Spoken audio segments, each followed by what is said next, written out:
Hello and welcome to my first film analysis video. Today I will be comparing Vertigo by Alfred Hitchcock and Apocalypse Now by Francis Ford Coppola. Context: New Hollywood.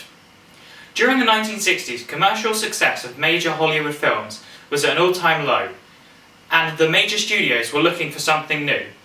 This is when cinema from Japan and Europe surged its way through American film schools.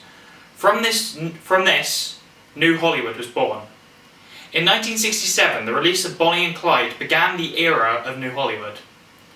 It appalled critics due to its shocking violence and sexuality, but became a box office sensation.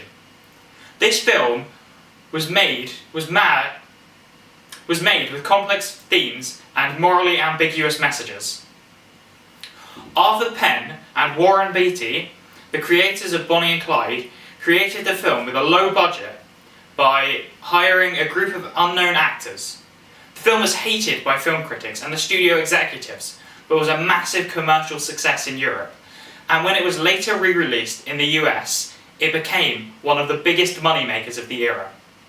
Many European directors began to come over in order to complete their artistic desires on a Hollywood budget.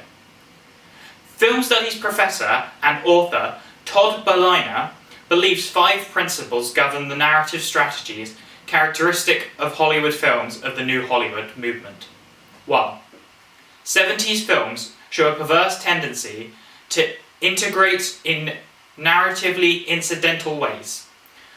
Story information and stylistic devices counterproductive to the film's overt and essential narrative purposes. 2.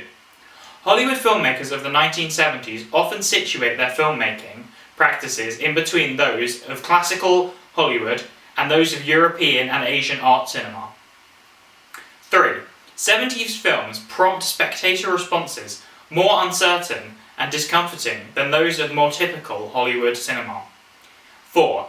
70s narratives place an uncommon emphasis on irresolution, particularly at the moment of climax or in epilogues, when more conventional Hollywood movies busy themselves trying to tie up loose ends.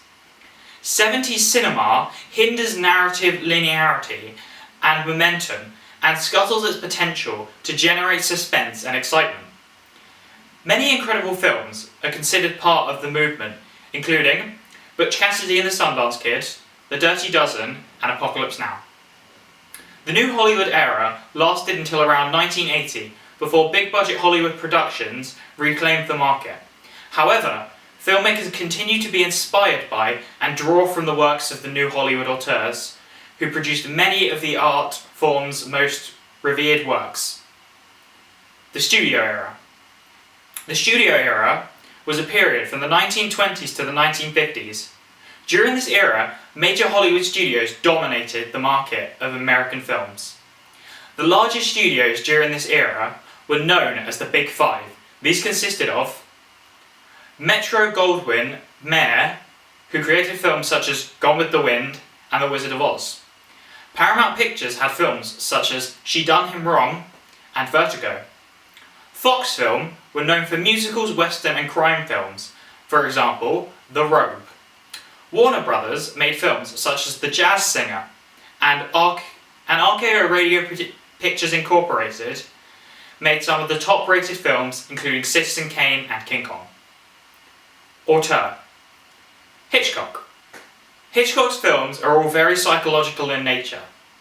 Hitchcock is noted for utilising beautiful young blonde women as his leading ladies. This could be a possible Freudian response to his own mother.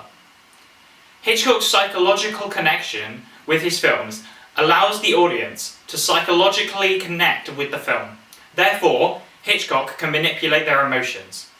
Hitchcock is known for his ability to capture mood and emotion in a visually seemingly tangible form. He was a forerunner for his use of camera angles and motion to reveal voyeuristic experience. Francis Ford Coppola. Francis Ford Coppola is known for using many stylistic elements, including long and tracking shots. Comparison. Both Vertigo and Apocalypse Now follow ideas of madness and the perversion of reality. Scotty tries to change Judy into something she is not, while in Apocalypse Now, the whole film is about the crew's descent into madness and how their view on the war changes. Apocalypse Now looks at the theme of good versus evil. It does this by giving us a sense of moral ambiguity, so we never quite know who the good guys are and who the bad guys are.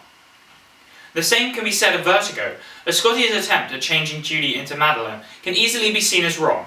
However, it can be understood that Scotty is doing it for love, and therefore, to him, he believes he is in the right. Both films are based off of novels. Vertigo is based off of the book De Entre les Morts, which translates to Among the Dead. This was written by Pierre Boileau and Pierre Irad, while Apocalypse Now is based off of The Heart of Darkness, written by Joseph Conrad. Thank you for watching.